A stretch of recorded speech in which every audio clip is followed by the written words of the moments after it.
Pessoal, boa noite a todos e a todas, né? Vamos começar aí a nossa aula de hoje, 20 de outubro. A coisa já está caminhando, né?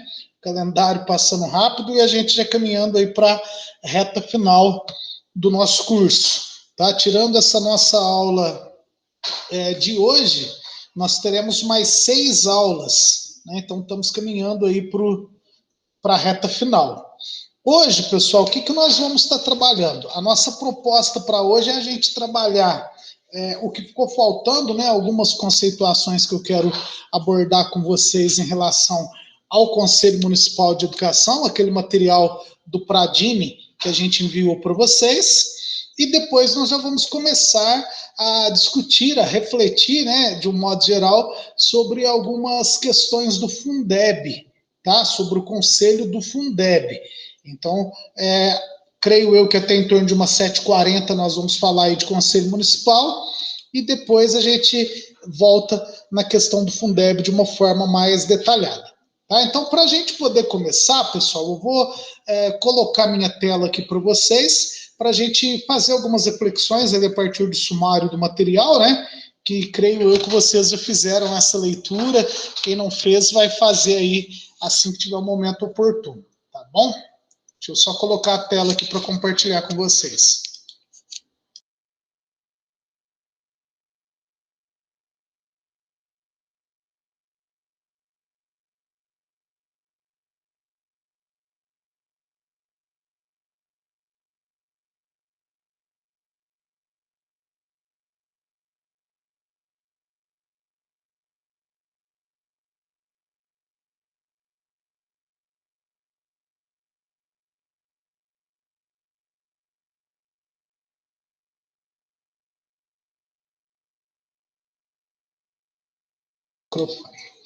Pessoal, creio que já está aparecendo aí para vocês o compartilhamento nosso, né?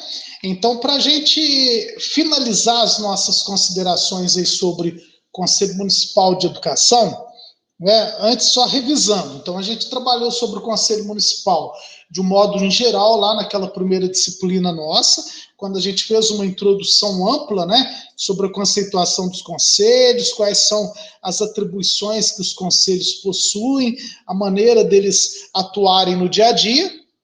Nas aulas anteriores, nós ainda reforçamos um pouquinho de alguns aspectos da gestão democrática e falamos justamente sobre esse papel dos conselhos municipais, como que os conselhos municipais eles devem agir no seu contexto geral.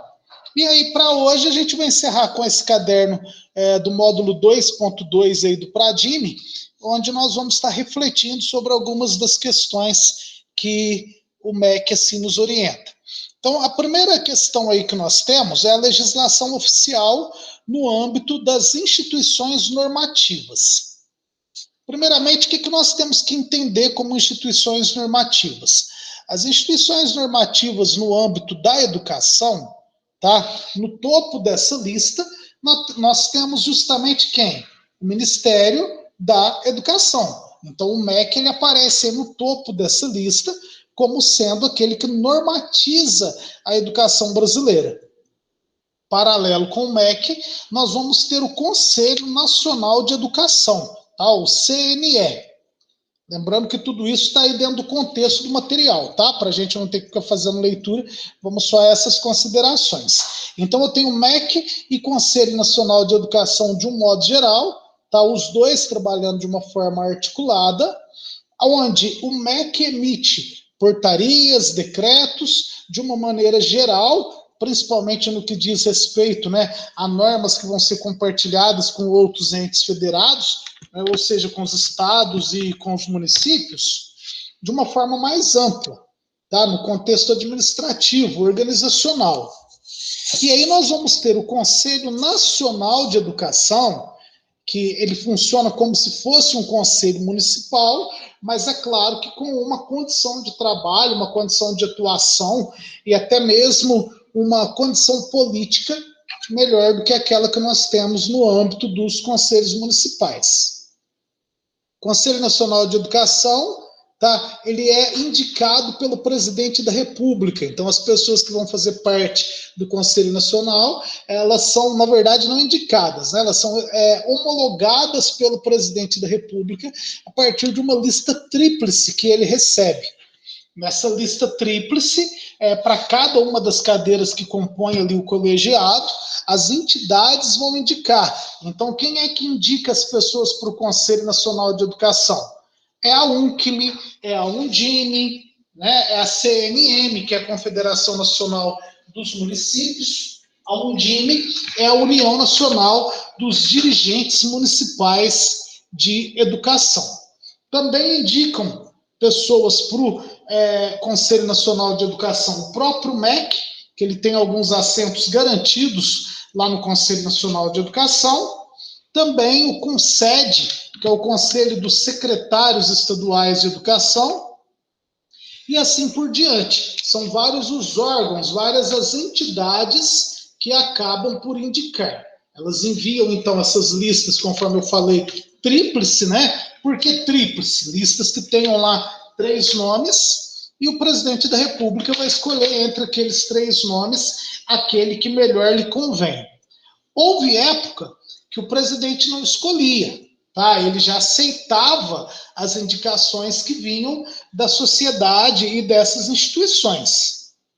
Mas como isso não é a regra, atualmente isso tem sido escolhido a dedo pelo presidente da República e pelos ministros ali que acabam fazendo as indicações. Aqui da nossa região nós temos um representante no Conselho Nacional de Educação, que é um professor, que eu não me recordo o nome dele agora, mas eu trago na próxima aula, um professor da cidade de Lavras, do Instituto Gamon, Instituto Presbiteriano Gamon. Depois eu vou verificar se eu consigo localizar por aqui, mas nós temos um representante de Minas Gerais no Conselho Nacional de Educação. Tá? O motivo da indicação desse conselheiro lá no CNE, possivelmente, pela leitura que eu faço, né, e do contexto geral, é porque ele foi indicado pelas instituições religiosas. Né? Provavelmente as instituições religiosas mantenedoras, né, de educação indicaram aquele professor. Depois eu comento o nome dele, é uma curiosidade, é interessante. No Conselho Municipal de Educação, nós não temos recursos de uma maneira definida para o conselheiro.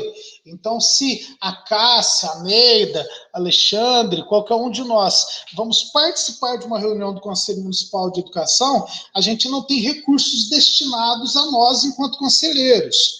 Lá no Conselho Estadual e depois no Conselho Nacional, existe o pagamento tanto de diárias para esses conselheiros, porque eles não moram na mesma cidade, né? Então, se a gente pegar aí na ideia do Conselho Nacional, sai conselheiro do Brasil todo, né? Sai gente de todo lado do Brasil para poder ir nessas reuniões lá do MEC, tá? E aí é claro que o Ministério da Educação ele tem que pagar por isso, para que aquelas pessoas não tenham que tirar dinheiro do bolso. E aí, em alguns casos, eles ainda recebem uma gratificação também pela participação nesses conselhos. É uma gratificação pequena, não é nada comparado aí aos jetons de quem é do Conselho da CEMIG, do Conselho da Copasa e de outras empresas públicas, né, que chega aí na casa dos 6, 7 mil reais mensais para ser conselheiro, mas existe isso a nível do Conselho Nacional e do Conselho Estadual de Educação, ok? Dúvidas até aí, pessoal? Se alguém tiver alguma dúvida, pode, por favor, abrir os microfones e colocá-la para a gente.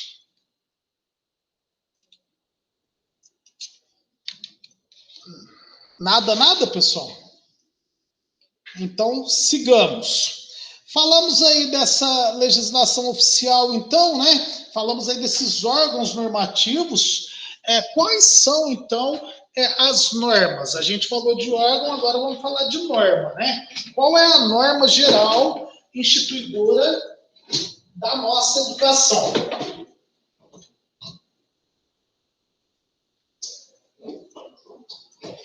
No contexto geral da educação brasileira, pessoal, o que nós vamos ter? A gente vai ter que a nossa norma principal no tocante à educação é qual? A LDB.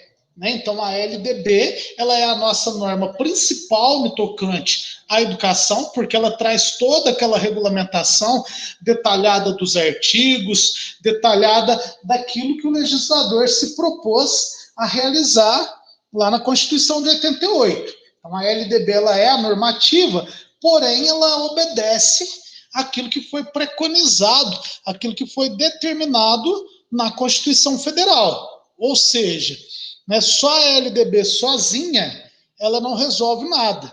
Né? A LDB ela depende das determinações que nós temos ali da Constituição Federal. Então, isso é importante a gente destacar que a principal norma de educação no Brasil é a LDB? Sim, mas fundamentada no quê?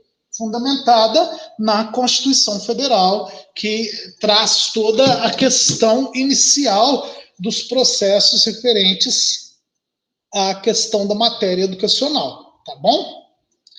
Aí no capítulo 2 desse material, ele está nomeado, né, como estrutura dos atos normativos dos conselhos de educação, União, Estados, Distrito Federal e, no caso, também os municípios. Deixa eu rolar essa tela até lá para a gente poder acompanhar isso mais de perto um pouquinho, que é onde o autor vai falar para a gente de quais são essas normas, tá? Então, primeiramente, o que é importante a gente destacar?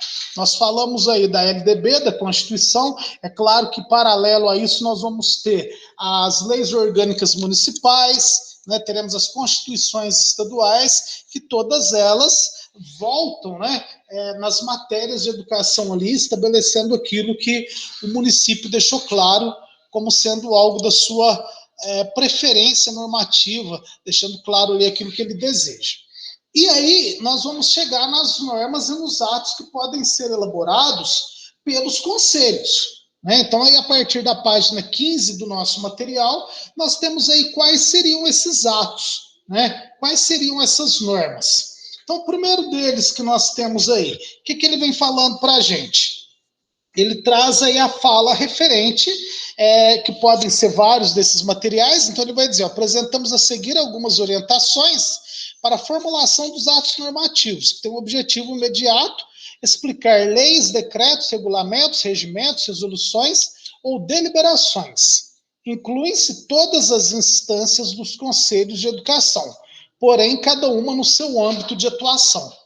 Então, a terminologia lei, ela depende do quê? Toda vez que a gente ouve falar em lei, ela depende de uma aprovação legislativa. O que isso significa para nós, pessoal? Que não é possível que o prefeito faça a lei sozinho, né? Ou que a prefeita indique qual é a lei que ela deseja. O que vai acontecer é o quê? O prefeito ele pode ser o agente que propõe a lei, ou seja, o autor da lei, aquele que vai dizer, não, eu quero uma lei aqui para favorecer os professores carecas. Não, eu quero uma lei aqui para favorecer as loiras, quero uma lei para favorecer as morenas, né? A grosso modo, é claro, dizendo isso de uma maneira contextualizada, básica, mas quem vai definir se haverá uma lei para favorecer os professores carecas com algum auxílio peruca, com algum auxílio transplante, com algum auxílio qualquer coisa, é o legislativo. Auxílio transplante é melhor, que é mais caro. É mais caro, favoreceria, né, Alexandre? Oh. Então, quem vai decidir se vai ter ou não, Alexandre, é o legislativo. O prefeito ele só propõe a lei. Se a lei vai ser aprovada ou não, é outros 500. É claro, pessoal, que quando o prefeito propõe uma lei para o legislativo, ele parte do pressuposto do diálogo e ele vai tentar conversar com o legislativo, explicar o motivo pelo qual ele está propondo aquela determinada lei. Então é o caso de uma lei que reveja o plano de cargos e salários, de uma lei de reajuste anual dos professores, ou qualquer outra normativa. Se levar o nome lei, ela tem que ser aprovada pelo legislativo. A nível municipal, vereadores. A nível estadual, deputados estaduais. A nível federal, deputados federais e senadores. Aí não é ou, é deputados federais e senadores mesmo. Tá? A lei ela tem que ser aprovada nas duas casas ali do Congresso Nacional. A partir daí, essas demais terminologias que aparecem aí no tópico 2, né, nesse capítulo 2, elas são o que nós chamamos de normas menores, as normas de caráter infraconstitucional, que, na verdade, o que elas querem é explicar o que uma lei disse. Tá? E aí, se elas querem explicar o que uma lei diz, orientar com relação a uma lei, elas já não precisam mais de passar pelo crivo, pela análise ali do Poder Legislativo. Eu, particularmente, ao longo da vivência aí, né, ao longo dos anos, nesses já 10 anos de Conselho Municipal da Educação de um modo geral, né, com as indas e vindas que a legislação nos orienta, porque você não pode ser conselheiro 10 anos seguidos, mas eu digo 10 anos que sai de um, vai para o outro, sai de um, vai para o outro, então acaba tendo um período aí de uma vivência nesses conselhos. O que eu tenho observado no decorrer dessa vivência nossa e depois aí com a minha prática de secretário municipal, de estudante de direito, de pesquisador na área aí de política e de legislação educacional. Toda vez que a gente vai fazer uma lei, pessoal, o mais agradável, o mais interessante é que essa lei seja o mais detalhada possível. Tá? Quanto mais a gente detalhar a lei, quanto mais a gente especificar na lei aquilo que realmente a gente deseja, a gente não vai abrir brechas para que outras pessoas interpretem aquilo de uma maneira diferente e, interpretando de uma maneira diferente, tomem decisões e posições que não têm nada a ver com aquilo que a lei foi feita inicialmente. Tá? Então, eu vou dar um exemplo daqui de São Sebastião do Paraíso, que a gente tem uma lei que ela diz que é permitido a concessão de bolsas de estudos para servidores da Prefeitura Municipal. Ela diz que cada secretaria municipal pode ofertar 3 bolsas de estudo de graduação e 3 de pós-graduação paralelamente, né, ao mesmo tempo. É isso mesmo, né, Alexandre? 3 de graduação e 3 de pós. E aí a lei vai dizer que o curso que a pessoa pretende fazer tem que ter relação com o cargo que a pessoa ocupa. Ou seja, se eu sou professor, eu não posso solicitar bolsa de estudos para um curso de direito. Se eu sou enfermeira, eu não posso solicitar bolsa de estudos para um curso de administração de empresas, porque aquilo ali fugiria, tá, do que diz a norma legal, ou seja, de que tem que haver relação com o cargo. Porém, contudo, no entanto, todavia, algumas gestões anteriores do município entendiam que bastava a pessoa solicitar a bolsa, tá? E se ela tivesse qualquer argumento, por menor que seja, para convencer que a bolsa dela tinha qualquer possibilidade de relação com o cargo, ela era contemplada. Né? Então eu vou citar o milagre, mas eu não posso contar o santo por questões éticas.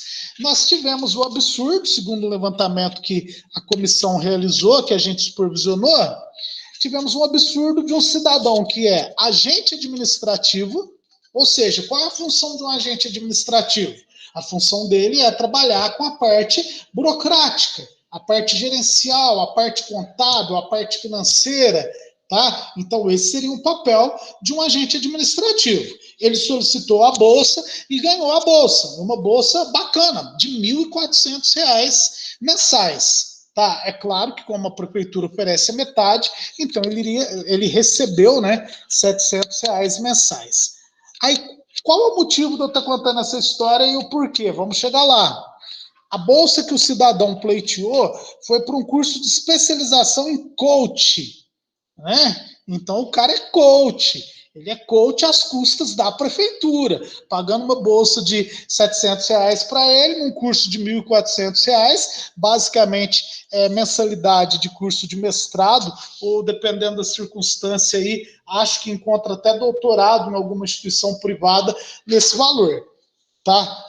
E qual que é o problema disso tudo? Que coach não tem nada a ver com função de agente administrativo. Né?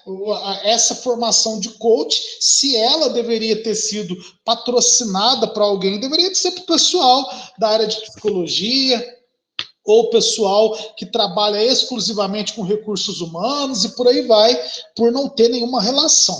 Mas a interpretação lá atrás foi que podia.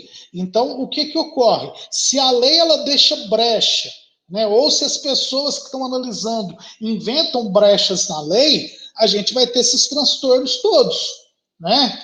E um outro caso categórico que aconteceu agora recentemente, uma professora que estando num cargo de coordenadora pedagógica, né, professora por formação, mas atuando como coordenadora pedagógica, que também tem a formação, pleiteando uma bolsa num mestrado, num curso de linguística, tá?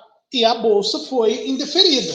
Né? Por que a bolsa foi indeferida? Porque quando você pega a descrição do cargo de coordenador pedagógico e vai comparar com a matriz curricular do curso que é frequentado, não existe relação.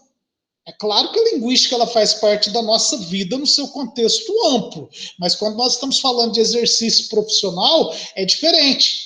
E aí é claro que não se pode pagar uma bolsa de um mestrado de linguística para quem é coordenador pedagógico, porque o coordenador pedagógico ele tem que entender do quê? É de gestão educacional, é da supervisão dos processos de planejamento, né? É da questão relacionada com avaliação e não apenas questões de linguística. Então, se o município paga a bolsa, ele poderia no futuro ser acionado para comprovar o motivo daquilo.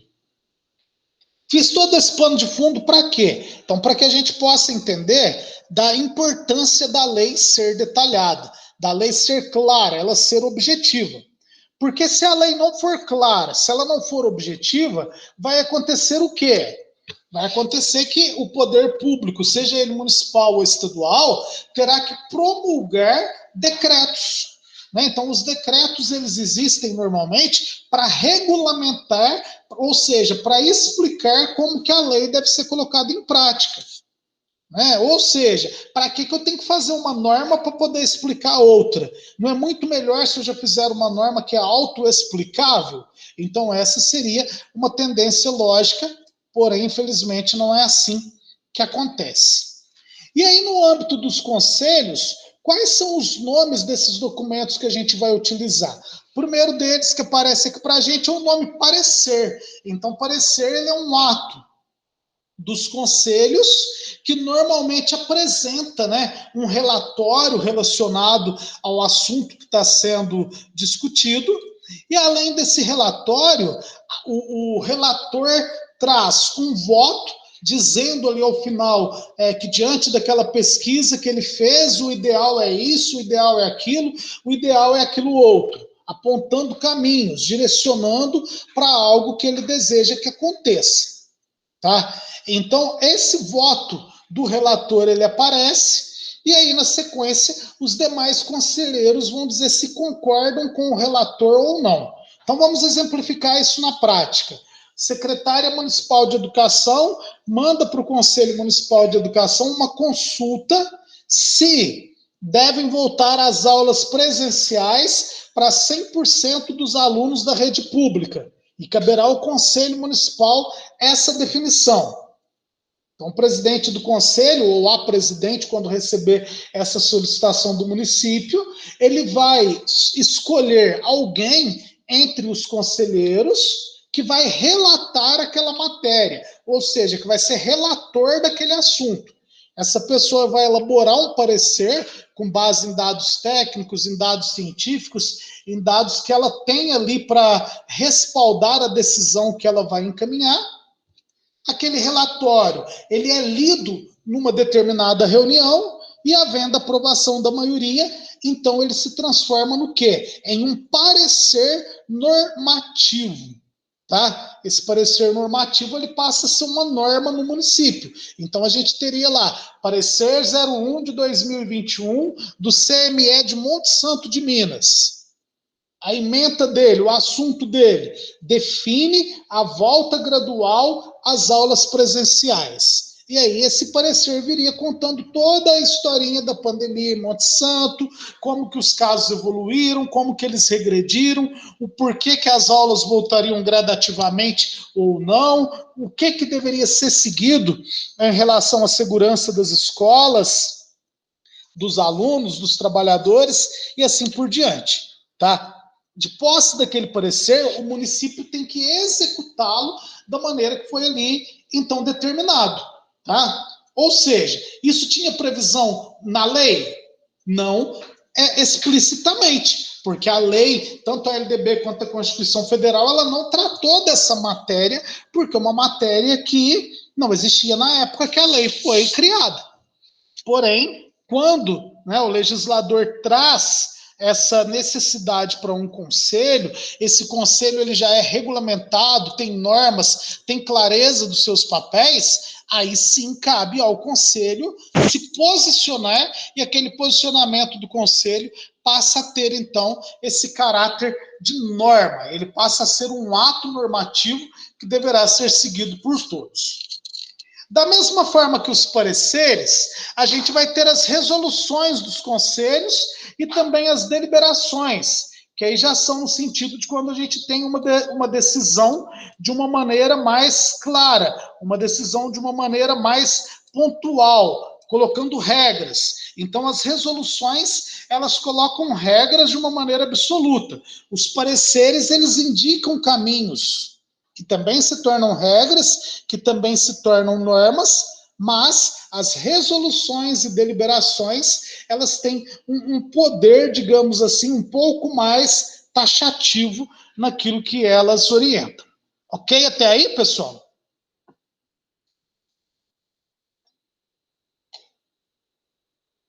Esse silêncio significa sim ou esse silêncio Não, significa não? aqui tá ok, tá bem esclarecido.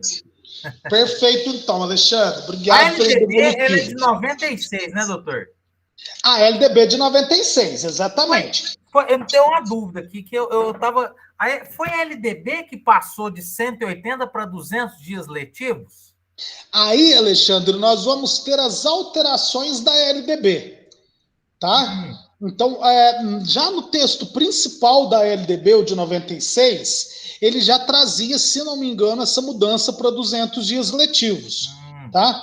Por que ele trouxe essa mudança? Por conta daquela história, né, daquele objetivo de que a educação brasileira fosse progressivamente aumentando a quantidade de dias letivos, para que isso refletisse no maior número de horas-aulas letivas anuais. O que entendem os legisladores, e hoje é quase que um consenso, que isso geraria uma melhor qualidade da educação. Não, é porque me perguntaram, um aluno me perguntou e eu não soube o ano exato, quando que passou de 180 para 200 dias. Isso, é 96 mesmo, Alexandre. Então tá.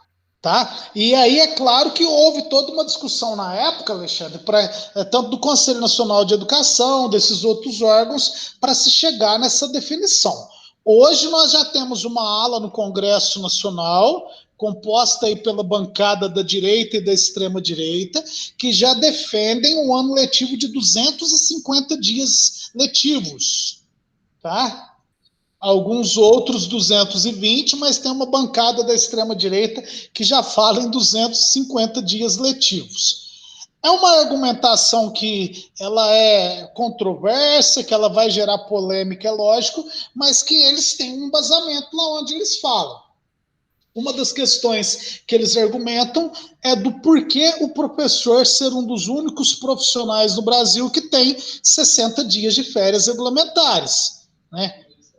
Então, esse daí é um dos argumentos que a extrema-direita tem utilizado para defender a ampliação dessa quantidade de dias letivos, isso atrelado à questão dos índices que nós temos aí do PISA, os índices de Prova Brasil, de IDEB e tudo mais, que em alguns lugares ainda tem patinado e não tem se alcançado aquilo que seria o ideal. Tá? O que nós temos aí é o quê? Que é importante a gente destacar. Existem algumas normas que, naquela questão da hierarquia das leis, elas vêm de cima para baixo. Então, vamos imaginar que se aprovem essa legislação passando a educação brasileira para 220 dias letivos. Não vamos ser tão pessimistas ainda não, né? 220. Os municípios poderão fazer alguma coisa? O que os municípios poderão fazer para que não se implemente os 220 dias letivos?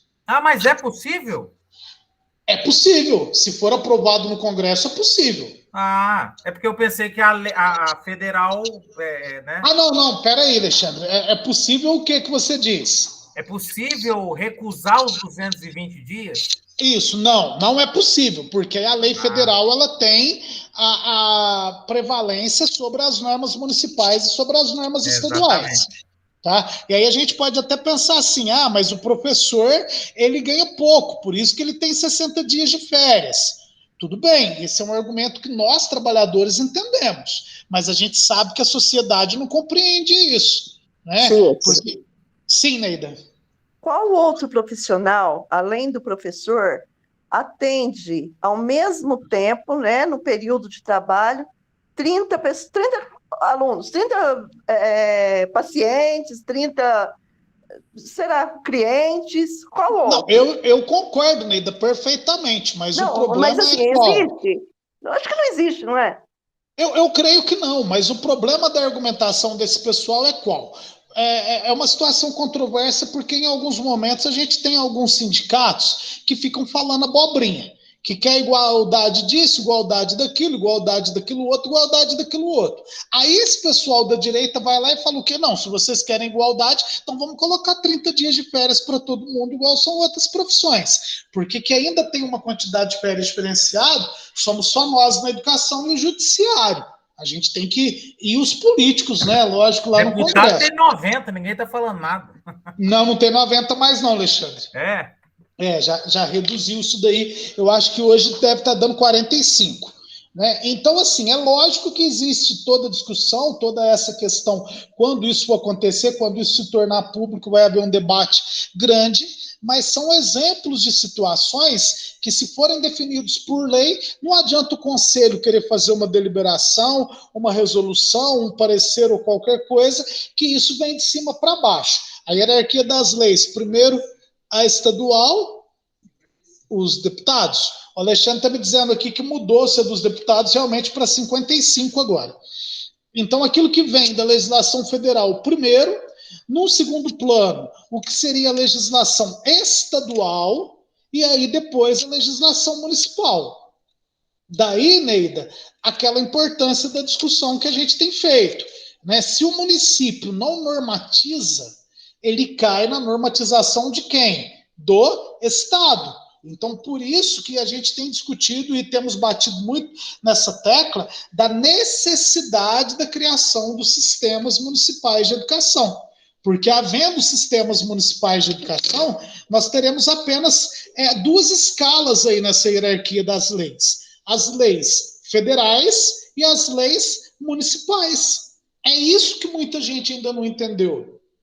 Que quando a gente tem sistema municipal, você deixa de estar vinculado às orientações e determinações ali do Estado. Tá? Então, quando a gente não tem sistema, vira essa bagunça. O Estado tem semana do saco cheio, o município não tem. O Estado paga uma determinada verba, o município não paga. O Estado paga isso que o município não paga. No Estado, a promoção é de 2 em 2 anos, no município de 3.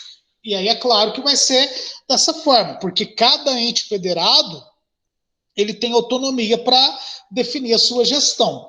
Tá? Em alguns casos, mesmo sem ser sistema, que é o que ocorre com a gestão de pessoal, né? Sendo gestão de pessoal, como é ele que paga, é ele que determina. Mas há algumas questões, mesmo na gestão de pessoal, que o município ele tem que levar em conta as determinações federais para que não haja uma disparidade tão grande.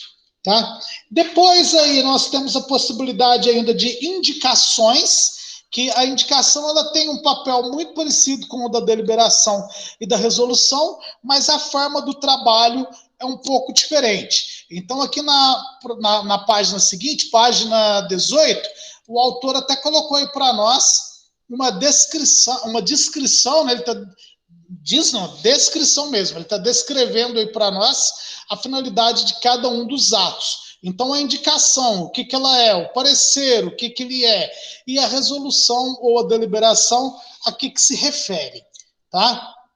E é muito importante, pessoal, a gente destacar que nós, enquanto conselheiros municipais, tá, temos que tomar muito cuidado com pareceres que a gente emite, temos que tomar muito cuidado com resoluções que a gente aprova, porque isso pode depois recair sobre nós. Né? Se a gente faz ali uma norma, um parecer, uma resolução que não tem um embasamento jurídico, poderemos ser questionados no futuro.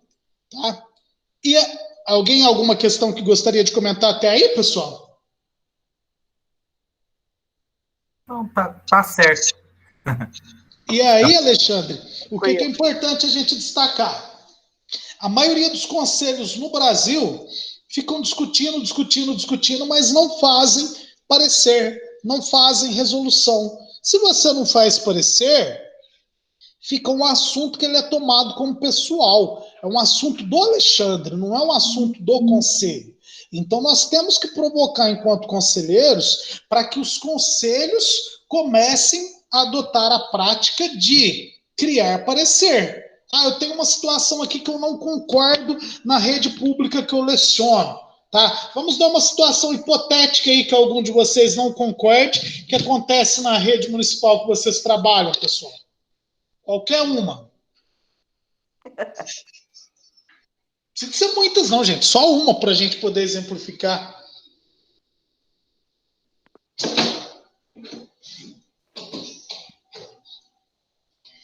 Ninguém tem nada? Vocês estão todos satisfeitos com tudo que tem nas redes municipais?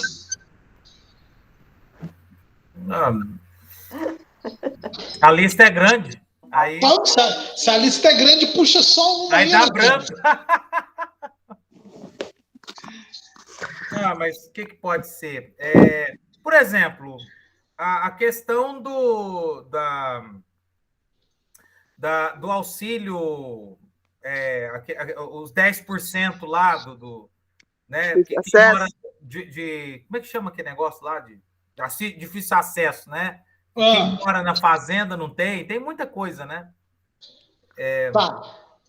O piso salarial, que não é pago também, né? Seria uma situação. As duas aí, ó. Vamos pensar então. Por que o município paga difícil acesso para quem mora na zona urbana e vai lecionar na zona rural, mas não paga para quem mora na zona rural e vai trabalhar na zona urbana?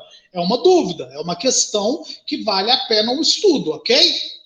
Então, diante disso, Alexandre, você como conselheiro, o que você pode fazer? Um ofício para o presidente ou para a presidente do conselho, solicitando dela um parecer informando, né, um parecer direcionando o caminho do porquê que é pago ou do porquê que não é pago. Ok? E aí a presidente ela vai definir quem vai ser o relator dessa matéria ou quem serão os relatores que vão estudar. Aí eles vão buscar na legislação trabalhista o que a legislação trabalhista diz, no plano de cargos, o que o plano de cargo diz, em legislações de outros municípios, o que essas legislações dizem. Tá? Vão chamar pessoas para prestar algum esclarecimento, para dizer ali o que elas pensam sobre o assunto, né? As partes envolvidas. E depois, no final de tudo isso, vai ter um relatório que diz se é possível o pagamento desse adicional de difícil acesso para quem mora na zona rural e vem trabalhar na zona urbana, e o porquê que é possível, ou se não é possível e o porquê que não é possível, ok? Okay. Então, isso seria um exemplo, Alexandre. Mas o problema é o quê? No nosso dia a dia, os conselheiros não gostam de apresentar essas reivindicações. Posso estar falando bobagem pela experiência que eu tenho de conselho aqui. Pode ser que aqui na minha cidade a coisa seja um pouco embruxada em relação às outras, né? Mas eu não sei aí na cidade de vocês. É raro o conselheiro que traz esses assuntos para serem discutidos no conselho. Né? E o conselho é o local disso. As pessoas não podem ter medo de provocar o conselho para o conselho se manifestar sobre um determinado assunto. Mas aí vem o que o Libânio está dizendo, né? Então, olha o Libânio não, desculpa, o Cury. E aí esse Cury aqui não é aquele charlatão da motivação que a gente tem lá, que acha que é coach também, não. É o outro, né? O Carlos Roberto Jamil Cury, pesquisador da área de legislação e coisa e tal. O que o Cury está dizendo aqui para nós? Que conhecer a legislação é um ato de cidadania e que não pode ficar restrito aos especialistas, como os juristas, os bacharéis e os advogados. Então, se a gente quer dar um parecer para alguém, nós teremos que ter o quê? No mínimo, algum conhecimento sobre aquele tema, ou buscar o conhecimento daquele tema, para que a gente não fique, Alexandre, só no campo das ideias. Eu acho que tem que pagar o difícil acesso para todo mundo. Beleza, mas o que eu acho não importa. Infelizmente, quando se trata de legislação, o que a gente acha não tem validade. Nós temos que ter certeza e convicção, ainda que seja errado a nossa certeza, ainda que seja errada a nossa convicção, mas baseado numa teoria. Tá? Se aquela teoria que eu me embasei, ela me levou ao erro, beleza, pelo menos eu tinha uma teoria.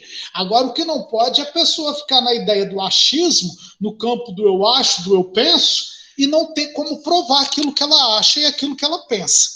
Então, o papel dos conselhos não é o que o conselho acha. O papel dos conselhos é estabelecer normas, estabelecer, então, essas deliberações no seu contexto de reunião, mas embasado em alguma coisa, tá? Se a gente não tiver embasamento, aí a gente volta só no campo do achismo e é onde muita coisa, infelizmente, não acontece. Ok? Na sequência, nesse capítulo 3, então, o autor vai falar sobre a legislação educacional para secretários e para conselheiros, ou seja, essa importância da gente conhecer a legislação. Aí ele vai falar sobre LDB, vai falar sobre alguns outros atos normativos aí que teriam muito a ver com o nosso dia a dia. Estatuto da Criança e do Adolescente, normas dos conselhos da família, do conselho de idoso, do conselho de criança e de adolescente, enfim, uma infinidade de questões que a gente deveria saber. Eu vou traduzir isso, a grosso modo, Alexandre, em 2 documentos, tá? Na verdade, 3, que nós, enquanto conselheiros, temos obrigação de saber. De saber no sentido de ter um conhecimento básico. É claro que ninguém é obrigado a decorar nada, gente. Quando a gente trata de legislação, ninguém é obrigado a decorar nada, ok? Senão, na próxima aula, ninguém volta que vai falar que eu mandei decorar a lei. E lei a gente não decora. Lei a gente lê para saber que existe aquilo, onde que aquilo está, e consulta toda vez que é possível. Então, todo conselheiro municipal de educação deveria, em tese, fazer a leitura do artigo 205 a 214 da Constituição Federal, que nós já falamos sobre eles aqui no nosso curso, ter uma leitura completa da LDB, gente. Não é uma leitura de um artigo da LDB, é ler a LDB inteira, não é um bicho de 7 cabeças, é um livrinho ali de umas 30, 40 páginas que dá para você ler ele ao longo do ano. E aí, vergonhosamente, aqui no nosso grupo é claro que não tem ninguém nessa situação, mas vergonhosamente a gente tem professores que estão do meio-dia para tarde na carreira e nunca leu a LDB inteira. Aí é muito complicado, né? Porque se eu não li um documento que normatiza a minha profissão, que normatiza a minha área de educação, a gente vai voltar lá na nossa fala anterior. A gente vai ficar discutindo o que a gente acha e o que a gente acha não tem valor legal. Às vezes o que a gente acha não agrada nem a mãe e o pai, ou nem a esposa, né? Quantas coisas que você acha legal que a sua esposa não acha, quantas coisas que você acha interessante que a sua esposa ou o seu marido não acha. Então o campo do achismo não tem espaço nesse ramo. Feito então essa leitura da Constituição Federal e da LDB, aí nós vamos ter a questão do plano educacional. De que plano educacional que eu estou falando? Estou me referindo ao Plano Nacional de Educação. Tá? Então é importante que todos nós, conselheiros municipais de educação, conheçamos o PNE. O PNE é uma legislação pequenininha. Tá? São poucos artigos e depois ele tem 20 metas que estabelece o que o Brasil deveria fazer para a educação, né, ou estar fazendo no período de 2015 até 2014, desculpa, 2014 até 2024. E aí a maioria dos municípios só foram fazer o seu plano municipal de educação em 2015, e aí sim, o plano municipal de educação ele vai de 2015 a 2025, ok? Então, se nós, conselheiros, tivermos uma leitura de qualidade, Constituição Federal, LDB, Plano Nacional de Educação, e depois, em um segundo momento, do Plano Municipal de Educação, aí vocês podem ficar sossegados, que ninguém vai passar vocês para trás ou vai contar a história da carochinha, porque vocês vão estar baseados naquilo que nós temos de mais puro, naquilo que nós temos de mais detalhado da educação brasileira, que são esses 3 elementos: Constituição Federal, LDB e o plano educacional, seja ele o nacional ou o municipal. E aí alguém pode estar se perguntando assim, mas e o plano estadual de educação? Eu preciso de conhecer o plano estadual de educação? Olha, essa é uma dúvida que eu tenho me colocado ultimamente, sabe? Principalmente agora que está chegando a CONAI, né? Porque as discussões da CONAI, pelo menos em Minas Gerais, elas trazem ali como um dos objetivos a discussão do plano estadual de educação. Porém, eu, Cícero, não atuo na rede estadual. Eu não tenho um relacionamento com o sistema estadual de ensino. Então, se eu não tenho esse relacionamento com o sistema estadual, com a rede estadual, qual a minha necessidade de conhecer o plano estadual de educação?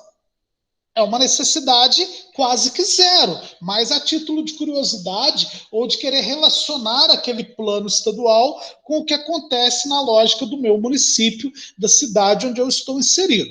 Então, essa é uma questão para a gente estar pensando. Se eu tiver um tempinho, se eu conseguir ler tudo isso que a gente comentou e sobrar um tempinho para ler o estadual, beleza. Ótimo que você vai ter uma visão mais ampla.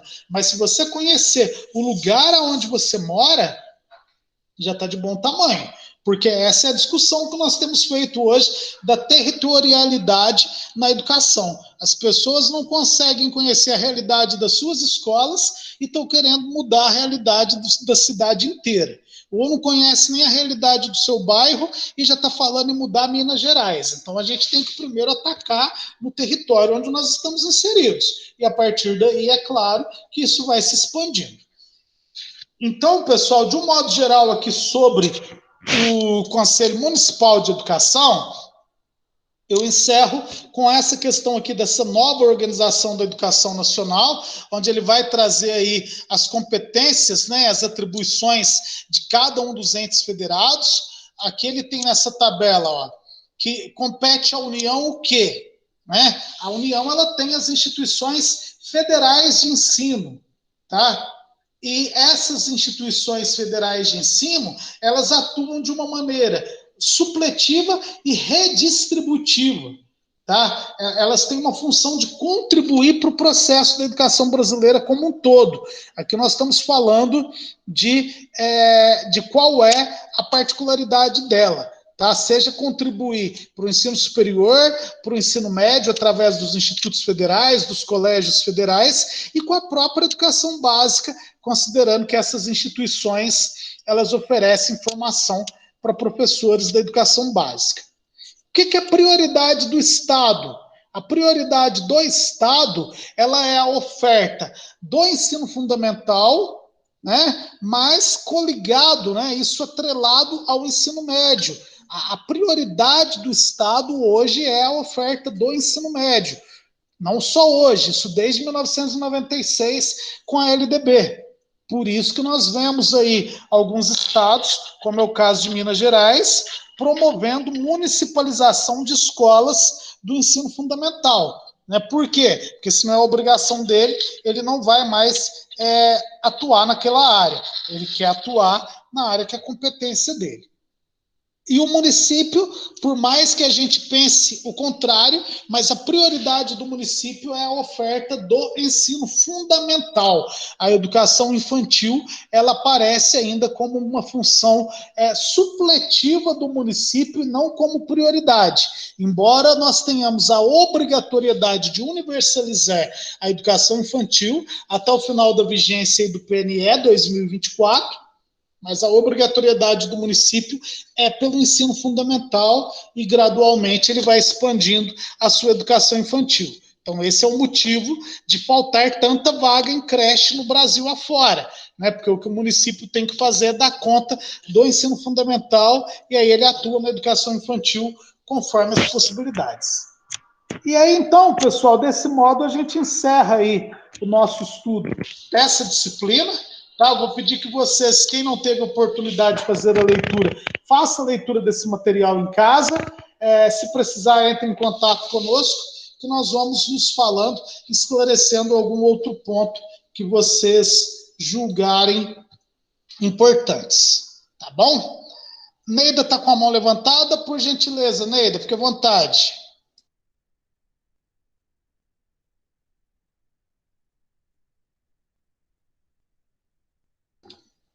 Pode ser que seja daquele momento anterior, né? Porque eu estava na tela de apresentação aqui, eu não estava visualizando aqui a nossa janelinha do sistema. Então, pessoal, feitas essas considerações, eu pergunto se alguém quer esclarecer alguma questão aí em relação a essas competências do Conselho Municipal, a esses aspectos que a gente discutiu, ou podemos iniciar a discussão referente ao Fundeb, pessoal. A Marlene está perguntando aonde que o material vai ficar para leitura. Ele já foi enviado para vocês, Marlene, por e-mail. O Alexandre vai enviar o link dele novamente aqui no nosso chat, que quem não acessou no e-mail ou não encontrou algo nesse sentido... Vem junto com o link, né, da aula. Oi? Vem junto com o link, né?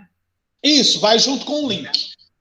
Então, pessoal, feitas essas considerações, vamos começar as nossas argumentações sobre o Conselho do Fundeb. Não tem problema nenhum, Neida, isso acontece, fica tranquila. Vamos começar nossas considerações sobre o Conselho do Fundeb.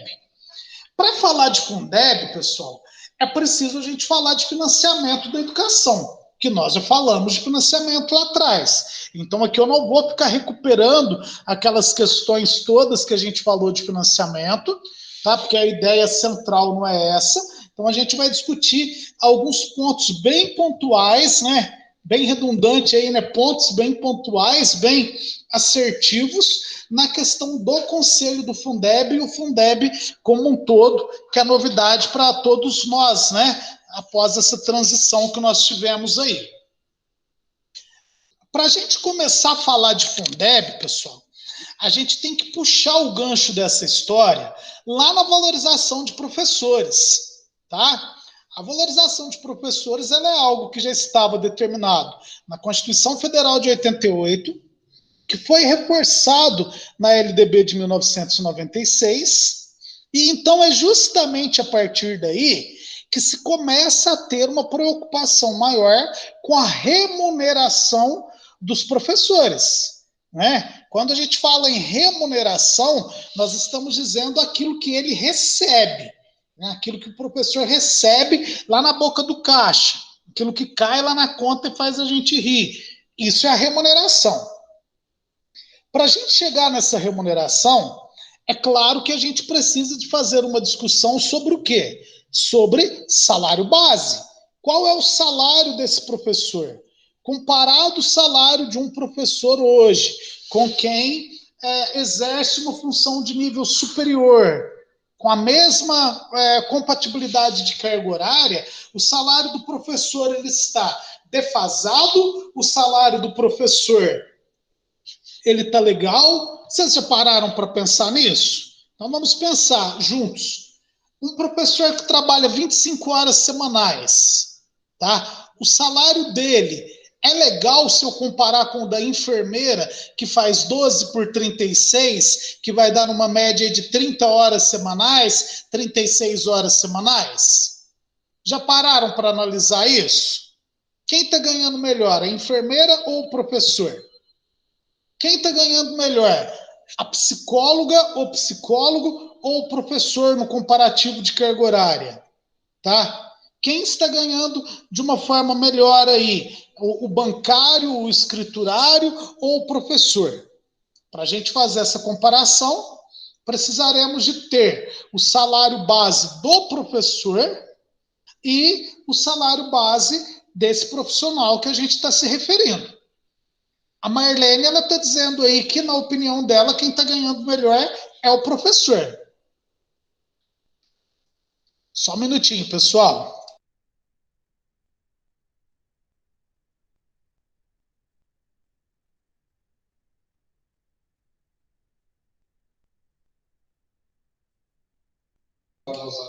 Então, o que acontece? Voltando aqui, pessoal, deu um probleminha aqui no meu computador, parecia que ia travar.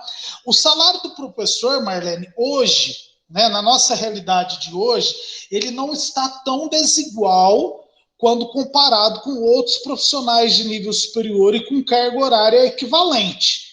Tá? Então, se a gente pegar os editais de concurso aí, a gente vai fazer essa comparação e dá para a gente mais ou menos perceber se o professor está em tanta desvantagem assim ou não.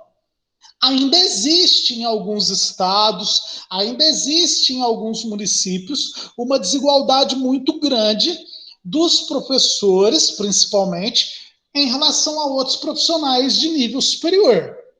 Porém, foi justamente a partir dessa implementação da ideia de fundos, do Fundef, lá na década de 90, e do Fundeb, em 2007, que a coisa começou a dar uma melhorada, né? Que começou a fluir de uma maneira melhor, começou-se a acontecer algumas correções salariais que possibilitem hoje a gente ter um nível salarial muito próximo do que é a maioria dos profissionais que trabalham 30 horas como a gente.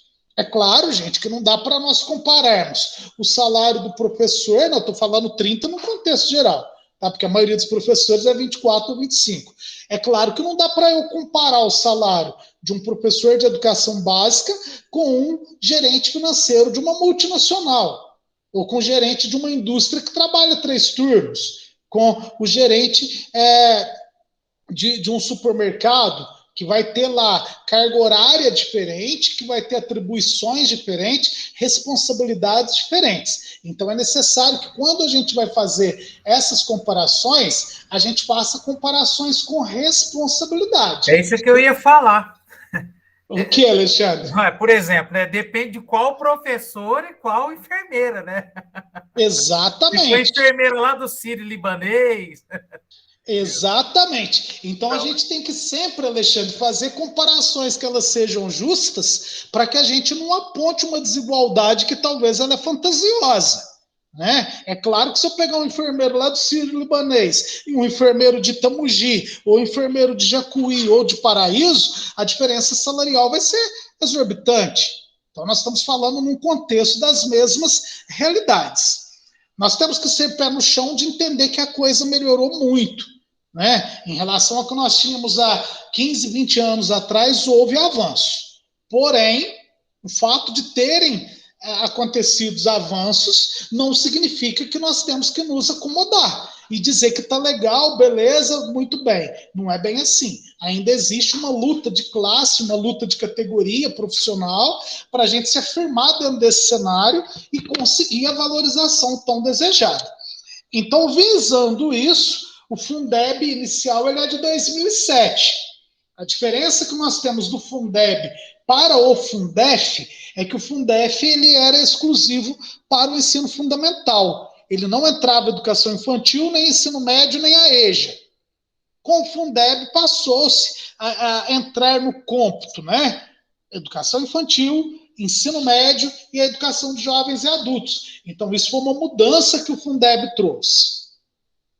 Se pegarmos agora o Fundeb que foi de 2007 até 2020, e agora o novo Fundeb que começou esse ano, a gente vai ver que já tem ainda algumas melhorias mais significativas. A primeira dessas melhorias significativas que a gente tem aí, pessoal, é com relação à lei federal 11.738, de 16 de julho de 2008. Então, joga o link dela para mim, Alexandre, por favor, para o pessoal. Lei Federal 11.738, de 2008. Eu vou projetar ela aqui para vocês, pessoal, para a gente poder ver ela, né, acompanhar ela junto, para a gente facilitar um pouquinho o nosso trabalho. E o Alexandre está colocando aí para vocês o link dela também. Então tá aí, ó, essa tela minha é a tela que está mostrando para nós a Lei 11.738 de 2008. Qual é a temática dessa lei? Então olha lá o que ela diz. Regulamenta a linha E do inciso 3 do caput do artigo 60 do ato das disposições constitucionais transitórias para instituir o piso salarial profissional nacional para os profissionais do magistério público da educação básica. Tá? Então, nós estamos falando aqui nessa lei de piso salarial do magistério público da educação básica. Então, se a gente for fazer qualquer discussão que fuja disso, eu já não posso evocar essa lei. Tem que ser outra lei, que aqui nós estamos falando de educação básica. Essa lei do piso, ela é de quando, então? 16 de julho de 2008, tá?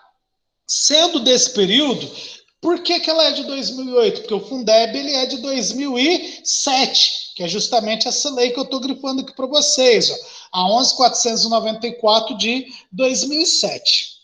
O que nós temos aí, então? Por que nós estamos falando dessa questão do piso inicialmente aqui no Fundeb? Porque muita coisa do que se discute hoje dentro de um conselho do Fundeb, gente, tem a ver justamente com a questão do piso salarial. Tá? Por que tem a ver com a questão do piso? O novo Fundeb, ele traz para a gente que 70%, no mínimo, né, 70% dos recursos do fundo devem ser empregados no pagamento dos profissionais da educação básica. Tá? Então, se esse percentual deve ser pago, né, para os salários dos profissionais da educação básica, aí nós temos que ter um parâmetro de remuneração, ok? E esse parâmetro de remuneração é justamente o piso nacional do magistério. Então, quando o piso foi instituído em 2008, ele foi instituído para ter um valor de R$ 950 mensais, tá? Então, R$ 950 mensais foi o valor que o piso foi instituído lá em 2008. Para que nível de formação? Né? Para qual professor? Para aqueles que tenham formação em nível médio na modalidade normal, ou seja, magistério. Né? Para quem tinha lá o magistério, ou hoje o normal de nível médio, teria que ser esse salário de R$ 950. Tá? E aí ele vai dizer que essa formação, nos termos do que determina a LDB de 1996. Para quem deve ser pago esse piso, então? Profissionais aí da educação, né, do magistério público, dentro dessa formação mínima. Tá? Então, nós estamos falando de formação mínima, nós não estamos falando de formação máxima, nós estamos falando de piso, ou seja, valor inicial, não valor final. E aí ele vai dizer, o piso profissional nacional é o valor abaixo do qual nenhum ente federado poderá fixar o vencimento inicial, tá? Então, vencimento inicial das carreiras do magistério público da educação básica para a jornada de, no máximo, 40 horas semanais, tá? Então, para uma jornada de, no máximo, 40 horas semanais. Ele não diz de 40 horas semanais, ele diz no máximo, tá? Porém, pessoal, aqui já começa o problema. Aquilo que eu falei lá atrás, a falta de clareza na legislação. Como ele traz ali, ó, para uma jornada de no máximo 40 horas, houve uma discussão no Brasil desde quando essa lei foi aprovada, e ela continua sendo questionada até hoje, Se o piso tem que ser exatamente para 40, se ele é até 40 ou se ele é proporcional a 40, tá? E aí nós vamos encontrar julgados sobre isso que atendem a todo o gosto da clientela. Para a turma que gosta de defender que é até 40, tem decisão judicial que fala isso, e tem decisão judicial que fala que ele tem que ser proporcional aos 40. A corrente que eu defendo, baseado nas decisões da CNTE, baseado em algumas normativas do Conselho Nacional de Educação e outras legais, é de que o piso ele é para uma carga horária proporcional. O valor que nós temos aí, então, ele seria para 40 horas, mas o cálculo ele tem que ser feito no proporcional das 40. Que o STF ele tem um julgado nesse sentido, que ele diz que como se fala em jornada de no máximo 40, nenhum município vai pagar 950, né, nessa ideia do piso inicial, daqui a pouco a gente vai ver os valores atualizados, para quem trabalhasse 5 horas. Então não teria lógica eu contratar a Cássia, para a Cássia trabalhar 10 horas semanais e pagar 950 para a Cássia, e contratar a Fabiola para 40 horas e pagar 950 para a Fabiola. Então daí a questão da proporcionalidade,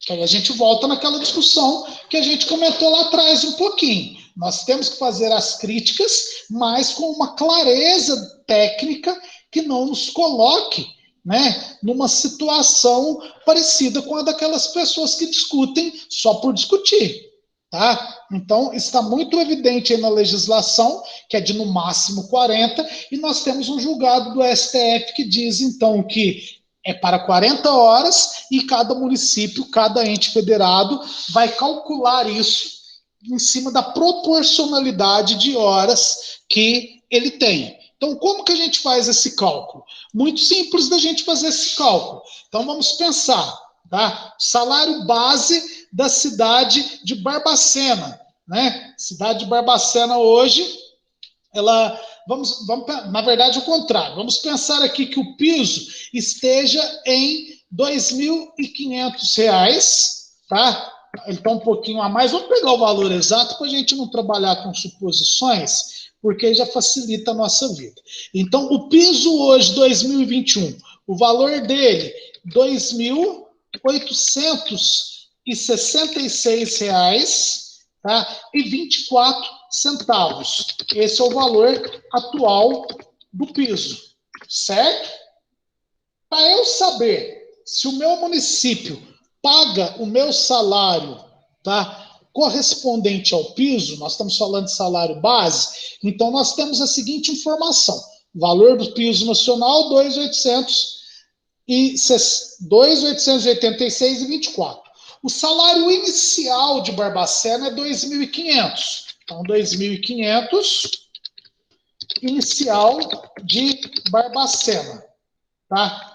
E qual é a carga horária que Barbacena trabalha? Barbacena trabalha 25 horas semanais. Então vamos descobrir se Barbacena está pagando o piso ou não, por essa lógica que eu disse. O que nós vamos fazer então? Nós vamos pegar o valor aí de 2.886,24 e vamos dividir isso por 40. Por que por 40?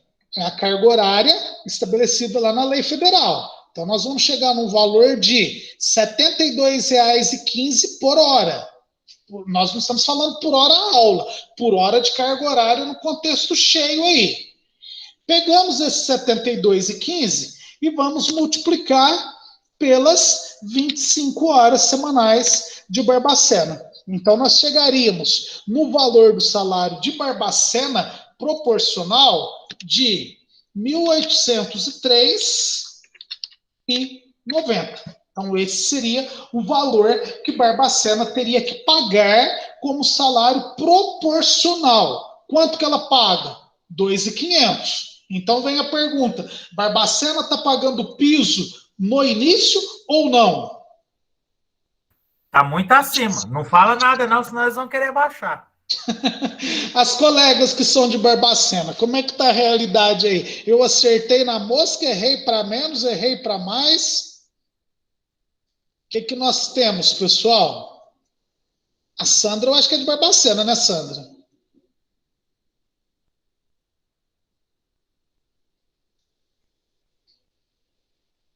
Monte Santo, Sandra. Beleza.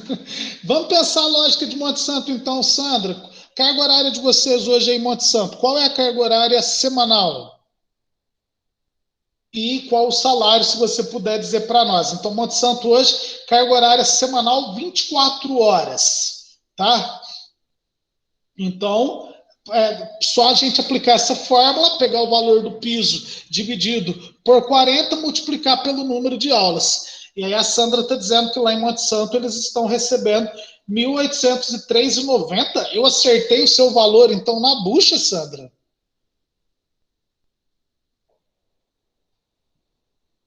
Foi isso mesmo, Sandra? Sem querer, eu mirei em Barbacena e acertei em Monte Santo?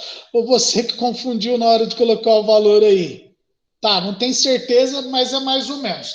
Então pode ser provavelmente algo próximo disso. Por que dessa discussão, Mas pessoal? esse é o valor cheio, né? Só para esclarecer, né? Sem os penduricalhos que a gente fala, né? Não, não é valor cheio, Alexandre. Nós estamos falando de É o valor salário cheio, não, base. eu falei errado, valor cheio. É o Isso. valor do salário ali, da base, né? Do salário base. Aí, acrescido ao salário base, Alexandre, o que a gente vai ter? Alguns municípios ainda pagam o adicional de pó de giz. Então, vou ter lá o adicional de pó de giz. Outros municípios vão ter lá os 10% de difícil acesso. Vai aparecer lá no meu olerite os 10% de difícil acesso. Outros municípios vão ter lá os 10% da educação especial, vão ter lá 10% por conta de quinquênio, por conta de biênio e tudo mais. Isso não conta para fins do piso, tá? O que conta para fim do piso é o salário base, tá? O salário base, e olhem que maneira que ele está dizendo, no início da carreira, tá? No início da carreira. Então, quem está entrando hoje para trabalhar na educação pública nacional, qual é o valor que essa pessoa deveria entrar ganhando? Ela deveria entrar ganhando, professor que está pisando na sala de aula primeiro dia, R$ 2.886,24. Isso proporcional à quantidade de horas que ele trabalha, ok? Por que eu tenho que deixar muito claro isso, Alexandre? Porque se eu pegar a lógica da Cássia, por exemplo, que ela já tem alguns anos de prefeitura. A minha lógica, que tenho 13 anos de prefeitura. A da Neida, a do João, a da Maria, a da Rosária, que já tem um tempo de prefeitura de Barbacena, da Sandra, que tem um tempo em Monte Santo. Eu não posso falar que aquele meu salário ali, tá? Ele é o salário do piso. Tá? Porque nele já está incluído o quê? Esses adicionais que eu tenho de promoção por titulação, de progressão continuada. Então, se hoje na rede municipal a gente pegar o salário do professor que está chegando hoje, o daquele que chegou há 3 anos atrás, o do que chegou há 8 anos atrás, há 10, há 15, há 20 anos, cada um vai ter um salário inicial diferente. Cada um vai ter um salário base diferente. Porque no salário base do servidor é incorporado promoção e progressão, tá? Fica claro isso, pessoal? Que é incorporado no salário base promoção e progressão? Todo mundo tem clareza do que é essa promoção e essa progressão?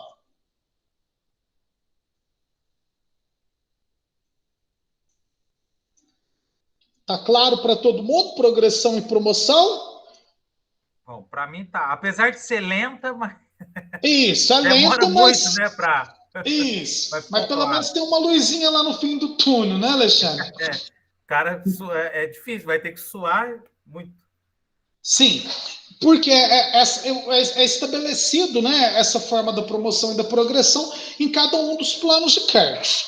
Tá? A discussão que nós temos que fazer, pessoal, então, se o piso, pelo menos em tese, é proporcional, há quem não concorde. A Neida é uma das que não concordam, que ela tem uma linha que o Sindiut defendia. Eu tenho outros colegas que também vão nessa linha do Sindiut, mas eu vou bem centrado nessa linha do STF lá, de que é para 40 proporcional, até que me provem o contrário, tá? Então, o que vai acontecer? A discussão que nós temos que fazer, Alexandre e demais colegas, ela não é inicialmente se o piso é para 40 ou se ele é proporcional.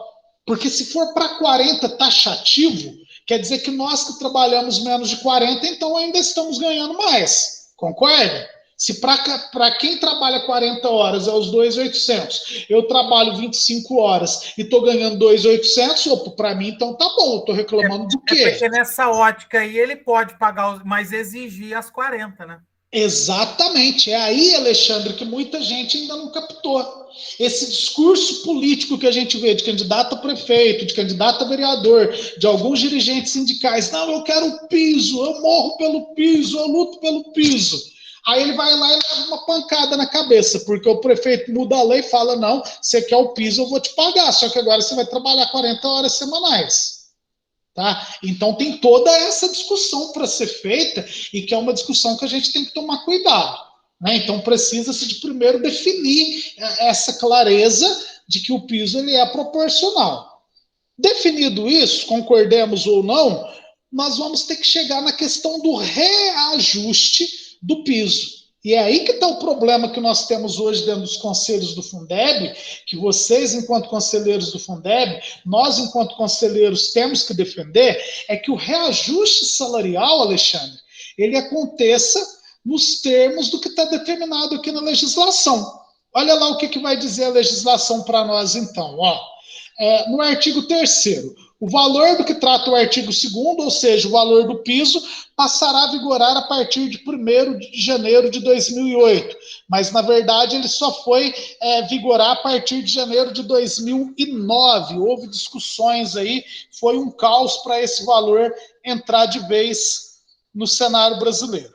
E aí, depois, mais adiante, ele vai dizer lá, o artigo 5º, aqui é a nossa discussão. O piso profissional nacional do Magistério Público da Educação Básica será atualizado anualmente. Quando que ele vai ser atualizado anualmente, que está aparecendo aí para vocês? Em que mês? Em janeiro. Tá? Então o piso ele deve ser atualizado em janeiro de cada ano e não no meio do ano. Não no final do ano. O piso ele é atualizado em janeiro de cada ano, tá? Que é quando o governo federal, o Ministério da Educação, ele faz o aumento da verba educacional para as prefeituras. Então, todo mês de janeiro, o MEC estabelece qual que é o novo valor que ele vai repassar às prefeituras e qual é esse índice, tá? Então, tá logo abaixo aqui, ó. A atualização de que trata o caput desse artigo será calculada usando o mesmo percentual de crescimento do valor anual mínimo por aluno, referente aos anos iniciais do ensino fundamental urbano, definido nos termos da lei do Fundeb. Então, lá na lei do Fundeb, a gente vai ter o detalhamento sobre como que é calculado esse valor do reajuste anual. Tá? Então, o que nós temos que entender? Que o Fundeb ele aumenta todo ano para o município. O discurso da prefeita, o discurso do prefeito, o discurso da secretária ou do secretário, que o Fundeb não é atualizado, ele não é um discurso verdadeiro. O Fundeb ele é reajustado todos os anos, ok? Por que estamos falando isso, pessoal? Porque se o Fundeb é reajustado, se o artigo 5º da lei diz que o valor do piso também é reajustado, por que eu continuo recebendo no valor antigo? Essa é a pergunta. Tá? Se o Fundeb é reajustado anualmente, se diz que ele tem que ser reajustado com base no valor do repasse né, do repasse do Fundeb tem que ser o mesmo percentual para o salário, por que o meu salário está desatualizado? Tá? Alguém tem a resposta para dar, pessoal? O governo manda o dinheiro a mais, e por que a prefeitura continua me pagando a menos? Qual é o motivo?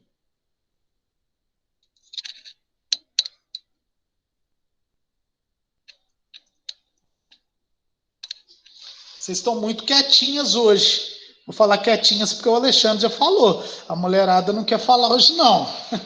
Tá todo mundo escondido na toca lá. Tá todo mundo na toca. Qual é o motivo, pessoal? Se o MEC ele reajusta o valor da prefeitura, por que a prefeitura não reajusta o meu salário? É essa a pergunta. A pergunta que vale $1 milhão hoje. Só que vocês vão receber do prefeito, não é de mim não, tá? E aí, pessoal? Por qual motivo? O motivo é muito simples. Porque há uma divergência dos prefeitos, da Confederação Nacional de Municípios e tudo mais, de se eles deveriam ou não repassar esse valor para os professores.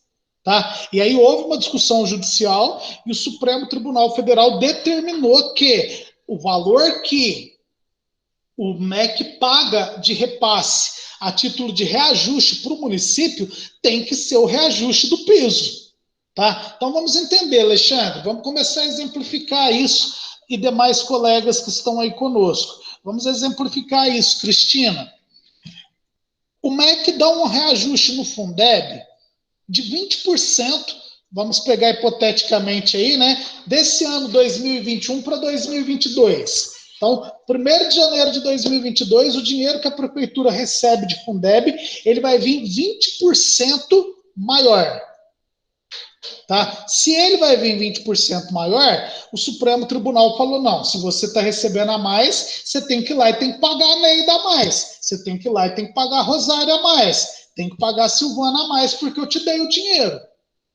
Mas mesmo o Supremo Tribunal tendo determinado isso, ainda tem municípios que não fazem esse pagamento. E aí nós vamos ter o exemplo do quê? O Fundeb subiu 20, mas o prefeito bateu o pé e falou que ele só paga 5. Certo? O que aconteceu nesse município? O Fundeb deu 20% de aumento, mas o prefeito pagou só 5%. O que está acontecendo com os professores daquela localidade ou daquele estado? Quem pode me dizer?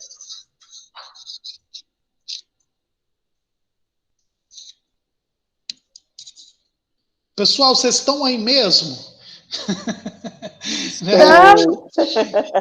Estou. Então, Estou prestando muita atenção.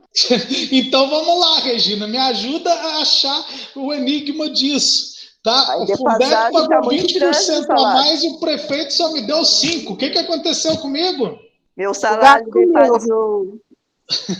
O gato comeu, nós ficamos no prejuízo, gente, de 15% naquele ano. Tá? Então, aí está o motivo que a Ana Cláudia está colocando, Ana Cláudia, dos professores estarem o quê? Desvalorizados. O Ministério da Educação vai lá, dá o aumento para a prefeitura e a prefeitura, na hora dela repassar para o município, a prefeitura simplesmente não repassa.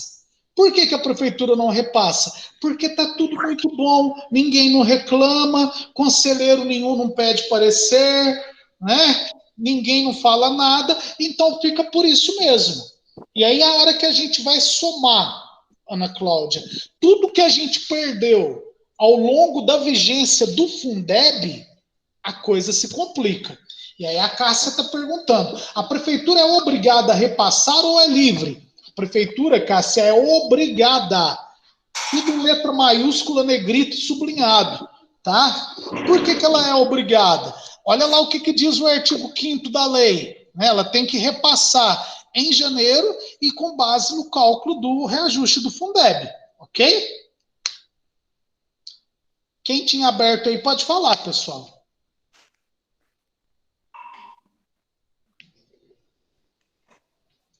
Então, existe hoje um julgado do STF que ele diz que a prefeitura é obrigada a fazer o reajuste nos termos da lei. Tá bom?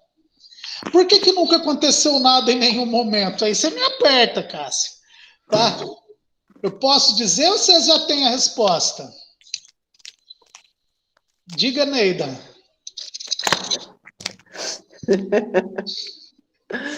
Pode dizer você.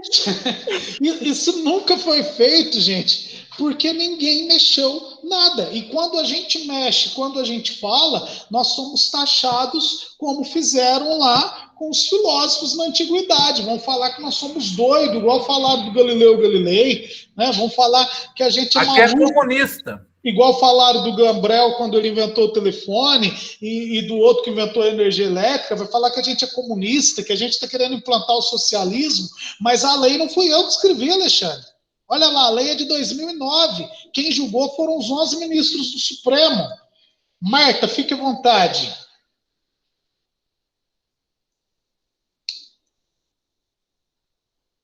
Pode falar, Marta, fique à vontade. Esqueci de abrir o microfone. Não tem problema.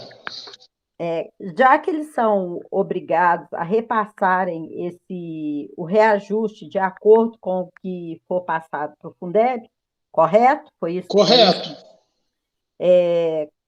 No município, quando o salário dos funcionários estão vinculados ao salário da prefeitura, ele pode dar esse reajuste acima do que foi dado para os outros servidores? Perfeito, ótima pergunta, Marta. Ele pode sim, tá? Por que ele pode sim? Por conta dessa lei que eu estou mostrando para vocês. Porque ela é uma lei, Marta, que ela determina uma situação especial mediante uma verba especial. Uma verba especial que eu não posso utilizá-la para outra finalidade, ok? Então, nesse julgado do STF de 2019, o STF ele é taxativo em afirmar que o município pode fazer esse pagamento, né, o reajuste anual, de uma maneira diferenciada, porque ele já tem um embasamento numa lei federal, tá? Então ele tem que fazer, ele pode fazer. E aí, diante da sua pergunta, eu tinha lido seu pensamento ontem, e aí eu já trouxe um estudo sobre isso, Marta, tá? Que eu vou mostrar para vocês como que isso acontece, o que isso gera de problema, Marta. Mas, voltando na sua pergunta, então, respondendo novamente, o município é obrigado a pagar e ele pode pagar o valor diferenciado. Não existe nenhum problema. Alguns municípios, para poder ter isso garantido de uma maneira mais eficaz, estão colocando essa previsão do pagamento do reajuste diferenciado nos seus planos de cargos ou criando uma lei específica para isso, que aí acaba qualquer questionamento que possa acontecer. É claro, Marta, que as outras categorias vão dar o grito. Elas vão falar, poxa, mas por que o do Fundeb você reajustou em 10 e o meu você reajustou em 5? Aí nós temos que responder, não, o nosso reajustou em 10 e o seu em 5, porque é verba específica que ela vem, que só pode pagar professor. Você queria que pagasse quem com ela? É essa a argumentação que a gente tem que ser curto e grosso. Sim. O pode aí, Cássia, no sentido de ser permitido, tá? Permitido e é obrigado. Obrigado, nós já deixamos isso claro, porque olha de quando que é a lei. Ela é de 2008. Né? Houve todos esses questionamentos na justiça e agora não cabe mais recurso nenhum. Então o município ele pode pagar porque a lei o obriga a pagar. Tá? Pode no sentido de ser autorizado ele a fazer esse repasse diferente, fundamentado na 11.738. Então não tem para onde o pessoal correr. Aí a Cássia está perguntando, pode entrar na justiça? Pode, só que o problema que nós vamos ter ao entrar na justiça aí é o quê? Para que o Supremo Tribunal desse esse ganho de causa, né, dizendo que o reajuste tem que ser com base no reajuste do piso, e na data do piso demorou-se 10 anos. Tá? Então, talvez as ações individuais de servidores ou coletivas via sindicato ou alguma outra entidade possam demorar um tempo bem desgastante aí, e é na onde que muita gente não tem entrado com ação. O que muita gente tem preferido fazer? Vamos partir, então, para uma discussão amigável, colegiada, tentando reduzir a perda, tentando reduzir essa discrepância que nós temos aí. Seria um caminho, tá? Não estou dizendo que é o mais adequado, mas seria um caminho. Eu vou mostrar para vocês aqui um estudo que eu fiz em primeira mão, tá? Para a gente poder entender a diferença disso. E aí nós finalizamos a nossa aula de hoje na sequência. Eu deixo vocês irem descansar com a pulga atrás da orelha. Eu vou só mudar aqui.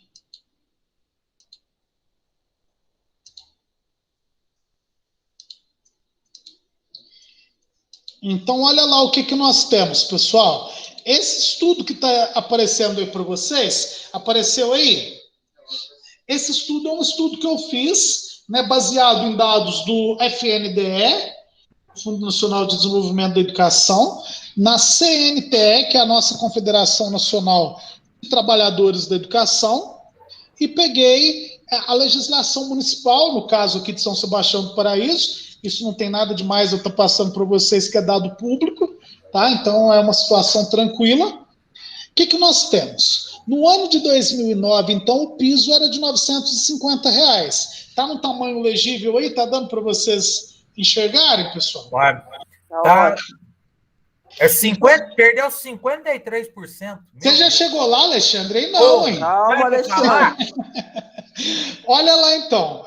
Em 2009, o piso era R$ 950. A inflação acumulada de 2009, que vai ser aplicada lá em 2010, ela foi de quando? Ela foi de 4,31. O piso, ele foi reajustado, né? O reajuste do Fundeb de 7,86. Então, o valor do piso pulou de 950 para 1.024, ok? Naquele ano, a inflação deu 4,31, o reajuste do Fundeb 7,86. Qual foi, então, o ganho real no Brasil, se a gente comparar Fundeb e inflação? Foi um ganho real de 3,55. Claro isso, pessoal? Ou seja, o governo pegou, ele me pagou o que a inflação me comeu e ainda me deu mais 3,55 de ganho real. Isso é aumento de salário, tá? A gente só pode dizer que houve aumento de salário quando o valor do reajuste ele é superior ao valor da inflação acumulada do período, ok? Aí, Cássia, para você que está mastigando os dados, buscando ver aí nos melindres o que acontece, né? E para todo mundo. Aqui em Paraíso, nesse ano de 2010, o reajuste do município foi de quanto? 5,04. Isso significa que nós ficamos com um prejuízo de 2,82 em relação a quem, pessoal? Em relação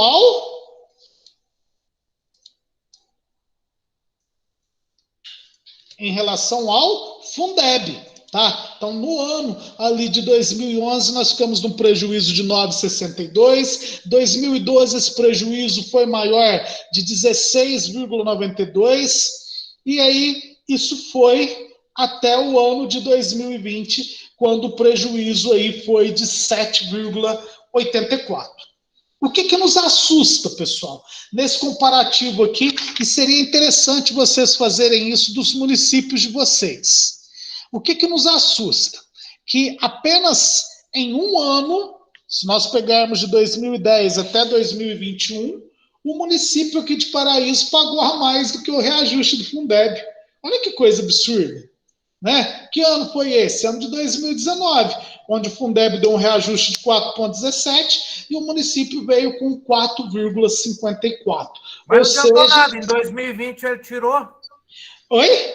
Em 2020 ele tirou com juros. Exatamente. Aí quando foi 2021, Alexandre, não teve reajuste do Fundeb, tá? O governo do qual você é cabo eleitoral disse que o Fundeb seria negativo. Então, ele sendo negativo, não teve reajuste. Aí, por isso que o Flamengo é presidente?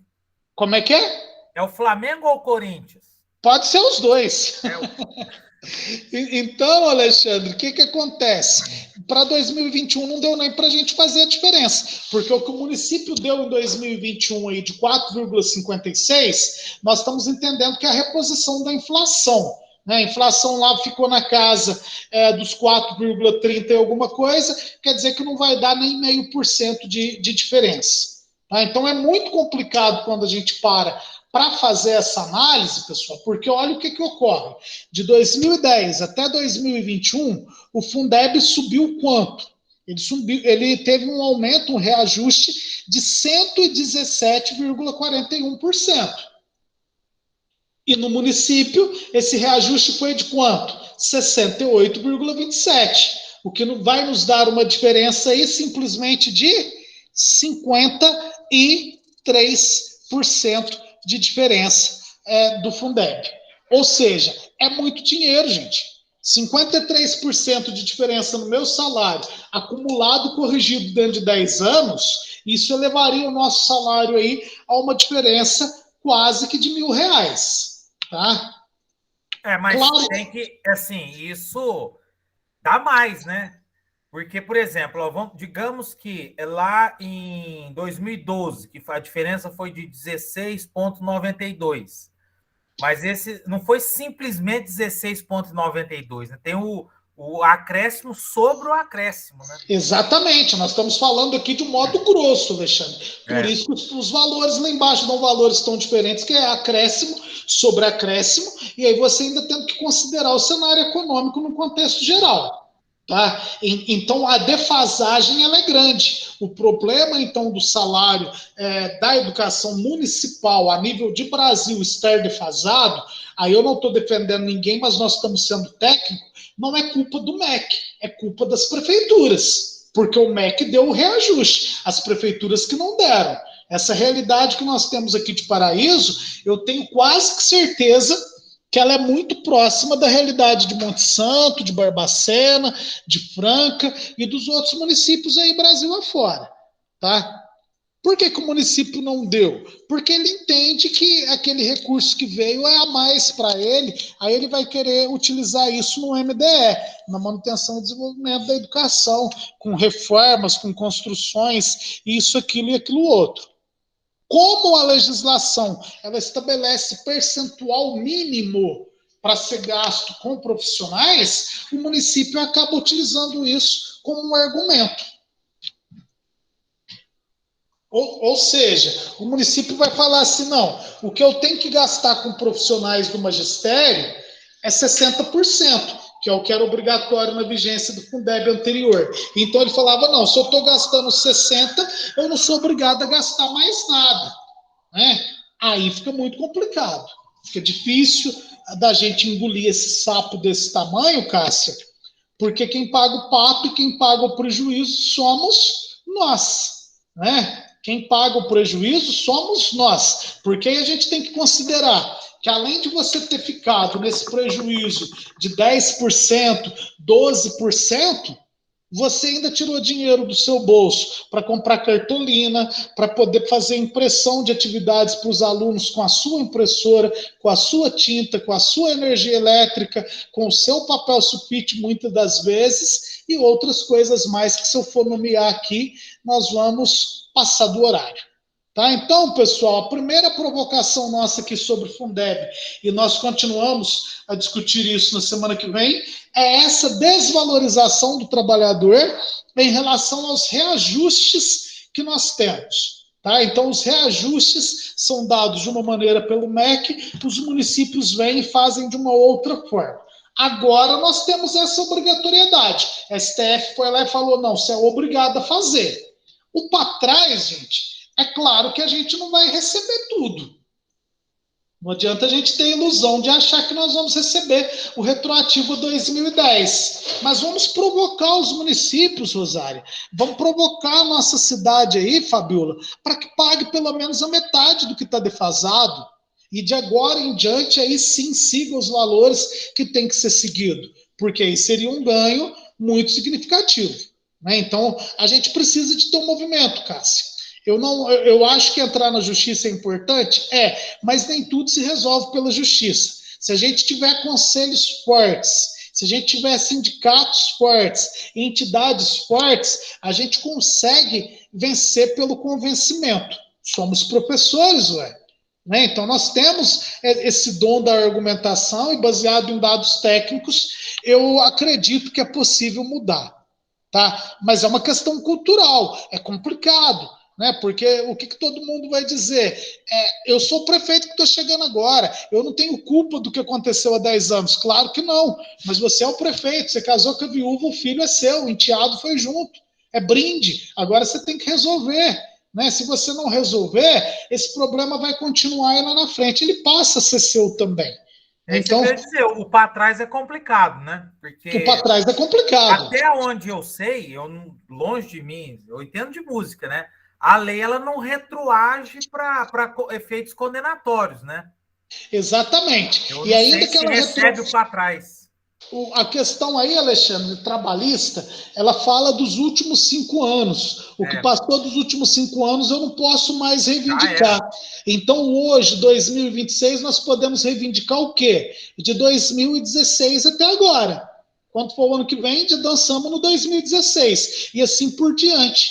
Então, quando a ação está ajuizada, tudo bem, aquilo ali está correndo. Mas nós estamos falando de realidades onde eu não tenho nada ajuizado. Então, o importante, o interessante é o quê? Partirmos para uma negociação ampla, colocar mesmo os dados técnicos em cima da mesa e fazer com que o outro lado entenda a nossa realidade.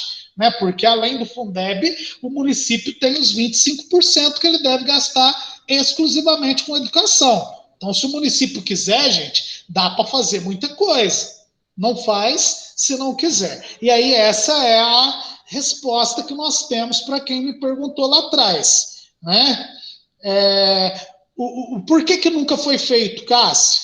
É a pergunta que a Cássia fez lá atrás e que eu falei e não voltei nela. Ninguém nunca fez, Cássia, porque não conhece a causa, não tem conhecimento técnico. E aí, para encerrar, não tem boa vontade. Se tiver boa vontade, senta, consegue analisar os dados, porque o que eu fiz aqui foi uma análise matemática. Eu demorei uma semana para fazer essa tabela aí. Eu vou mandar ela para vocês depois, porque eu tive que levantar a lei na Procuradoria, tive que verificar isso no Departamento de Recursos Humanos, tive que solicitar dados na CNTE, mas os dados são assustadores. Mas 53%. Se fosse o contrário, Simone, você devendo para a prefeitura e ela querendo te cobrar 53% de juros. Não paga não para você ver o que acontece. Eles tomam a sua casa se você fica devendo. Então, o problema que falta é boa vontade. Aí, gente, já teve gente que falou que eu falo muito de política, mas é política educacional, não tem como a gente não falar, não tem como a gente não envolver. Aí eu pergunto, Alexandre, cadê o vereador da educação de Monte Santo de Minas? Cadê a vereadora da educação de Cássia para poder defender isso lá na Câmara? Cadê a deputada federal, professora ou da área da educação para defender isso no Congresso? Nós ainda somos uma categoria muito desunida, porque a gente não tem representante onde precisava ter. A gente vota no Zé do Boteco e não vota na professora, porque se a professora virar vereadora, ela vai ficar com status melhor do que o meu, então é melhor eu votar no Zé do Boteco. Né? E aí a gente vai ficar a vida inteira, nada contra o Zé do Boteco, eu tenho um amigo Zé que tem um boteco e é uma pessoa excelente. Né? Mas não é vereador, né? Mas não é vereador. Não é vereador, e ainda se ele fosse vereador, Alexandre, ele não ia olhar para a minha causa, porque ele não conhece a minha causa. Né? Ele não conhece a causa do professor, ele não conhece a causa da professora que vai terminar a nossa aula aqui, ainda vai fazer plano de aula, ainda vai recortar atividade para levar para o aluno para amanhã. Então, se ele não conhece a realidade, ele não vai comprar aquela causa. Ele não vai entrar naquela briga. Então, a gente precisa fortalecer os conselhos, fortalecendo os conselhos, tomar esse senso de participação social por todas as vias possíveis e imagináveis da vida pública, porque só com a união dos trabalhadores da educação que a gente vai conseguir alguma coisa. Todo prefeito tem um discurso muito bonito antes de ser eleito. Depois que é eleito, o discurso muda muito. Então, a gente precisa de ter representantes para poder cobrar aquilo que tem que ser feito, da forma e da maneira que tem que ser feito. Isso nós estamos falando de Brasil, viu, gente? Eu não estou falando de Monte Santo, de Guaiadinho ou de Jacuí, não. Estamos falando a nível de país. Esse é um problema que a gente vive. Então, o que falta? Boa vontade. E junto com a boa vontade, falta a união nossa, que somos os maiores interessados. Vocês já viram o caminhoneiro ameaçar fazer greve? O que acontece quando o caminhoneiro ameaça? Ele nem começa a fazer a greve, o povo já fica tudo tremendo, porque sabe que eles param mesmo. Não estou falando que a greve é a solução, sabe, Alexandre? Eu estou dizendo que a solução é o quê? A solução é nós termos uma união tal qual a categoria de caminhoneiros tem.